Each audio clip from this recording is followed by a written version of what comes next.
Good morning, my name's Greg and I'm the project manager of Kennego Bay Bushcraft Centre. The Bushcraft Centre, in normal times we would put a lot of groups through the centre, between 4,000 to 5,000 kids every year.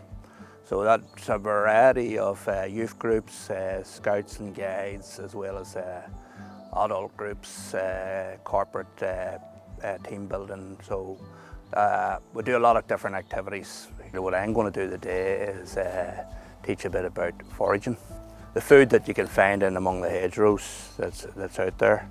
I will be talking mainly about fungus, the safety and the awareness of what's actually out there among the fungus. A lot of people are very standoffish about the fungus kingdom because they don't know what they're looking for.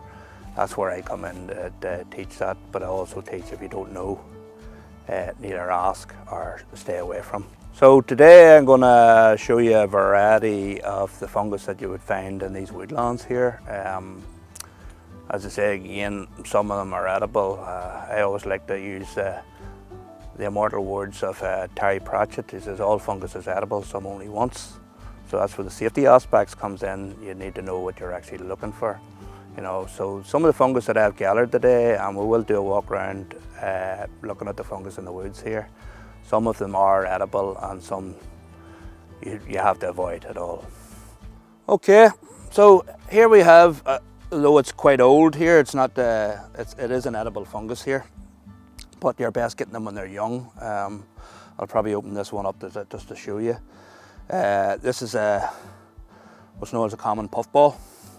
Quite tasty. A lot of the mushrooms that, if you know what you're looking for, you have a treasure of food in the forest.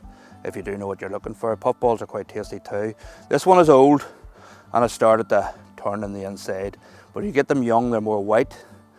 They would have what I would call is goosebumps on the cap, on the skin of them, and they're a white flesh inside, and they're quite tasty. They're the only one I found here today. I was actually looking at a couple of these last week and they were grand, but they've got old. Well, we'll have a look around later on to see if there is any younger ones of these. So that's a common puffball. It is an edible. It's not edible now because it's past its date, but you can see that this is when it busts out and lets its spore spread around, and then more of these will grow.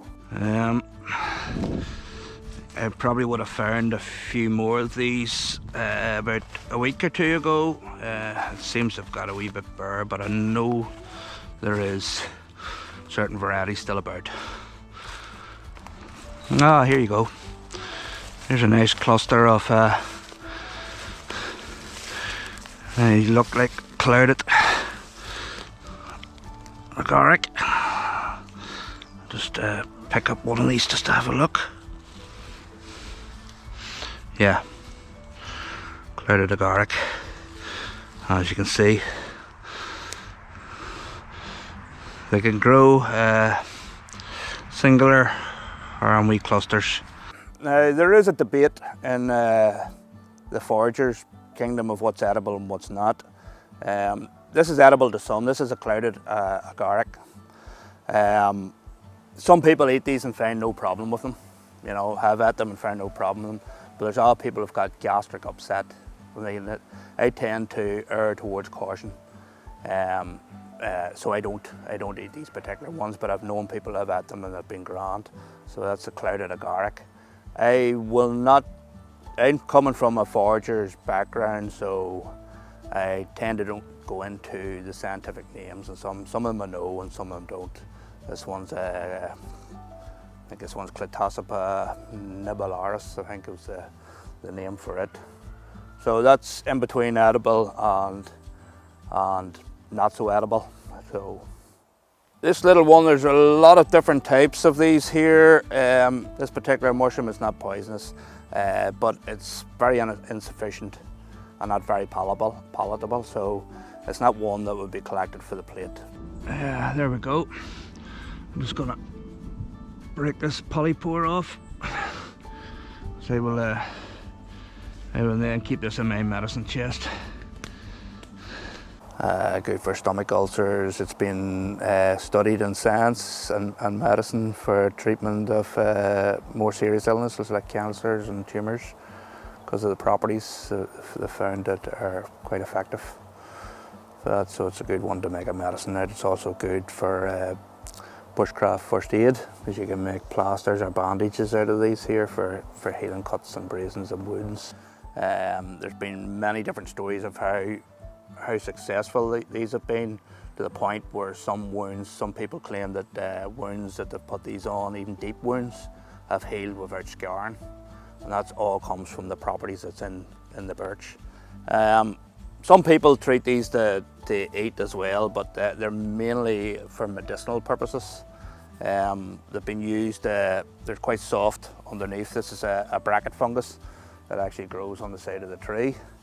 It has antibiotic properties, anti-inflammatory, antiviral. What I would do is make what's known as a herbal extract, where you're extracting the medicinal properties out of this mushroom, and it becomes a liquid extract. I will show you one that I have. I don't have it nearby, but I'll show you that there later.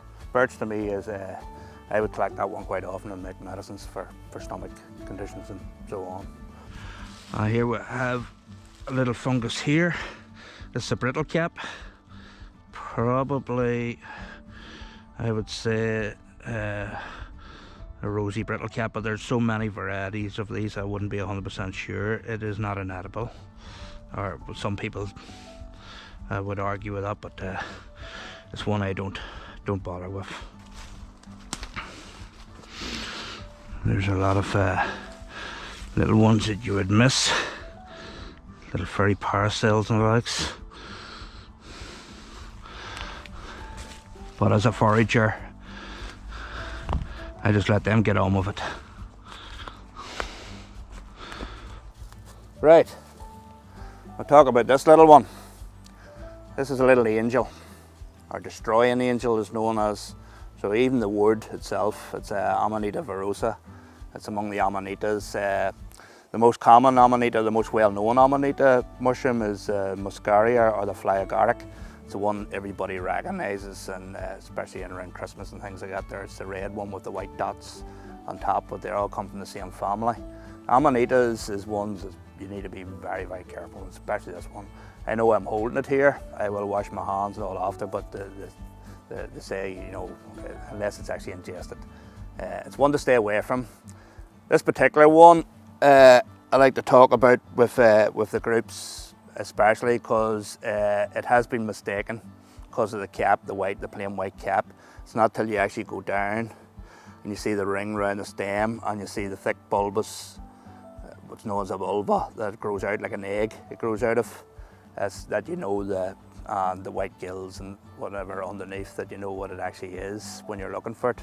But a lot of people have picked these and they've grown in among edible mushrooms because they have a similar cap. You know, so that's why this particular one, this is a destroying angel. You need to be careful, very, very careful with that one there, as there is, it's a deadly one. It's deadly poisonous, this one. It is an amazing subject, fungus on its own, like, and as I say, a lot of stuff that you buy in the shops, your normal mushrooms, if you can get mushrooms from the forest that you know what they are, you have a nice plate for the table, like. I also talk about a lot of the other foods that come out of the woodlands that are unmistakable. You know, people take a lot of things for granted. For instance, nettles, your common nettles. You know, a lot of people just don't want to go near them because they're stingers, but you've heard of nettle tea and nettle champ and nettle soup. Nettles is very good for you. It's also good medicinally because it's a good blood cleanser, so it's good for people with skin conditions and detoxing the system, as well as a good food source. You know, then you have your berries and your nuts and everything else, and especially in the autumn time, it's a good time for foraging. You know, so you have your wild berries, you have your medicinal berries, you have your rose hips and stuff, which is high in vitamin C. You have your elderberries that people collect for the winter time. Elderberries particularly good. Elder's another favourite tree of mine. In the summertime, it gives off the flowers, which is a more milder version of the berries that come off it, so it's very good for your immune system. Yeah, and then the berries come in the winter, and what it has is an ingredient called sambucol, which basically puts a coat of armour around your immune cells and helps you to fight the incoming winter. When it comes, especially when it comes to fungus, it's a particular one. You cannot be safe enough, and you have to sort of err to caution.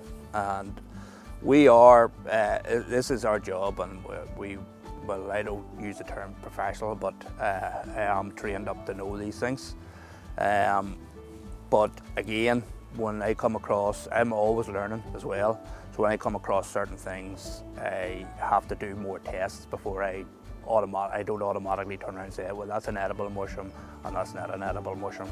You know, I do certain tests, there's certain spore tests and all. You take up mushrooms to know for sure.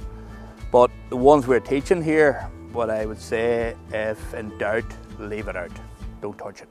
You don't lift them at all.